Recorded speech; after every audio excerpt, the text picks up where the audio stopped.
ઉત્તરાખંડના ચમોલીમાં ભૂસ્ખલનની ઘટના સામે આવી છે। હેલાંગ નજીક THDCના વિષ્ણુગઢ હાઇડ્રો ઇલેક્ટ્રિક પ્રોજેક્ટ સાઇટ પર ભૂસ્ખલન થયું હતું।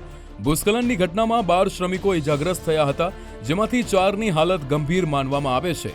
દુર્ઘટના સમયે સાઇટ પર 300 શ્રમિકો કામ કરતા હતા। એકાએક પહાડ તૂટતા શ્રમિકોમાં નાસભાગ મચી હતી। ઇજાગ્રસ્તોને પૌરી જિલ્લાના શ્રીનગરની હોસ્પિટલમાં ખસેડવામાં આવ્યા છે।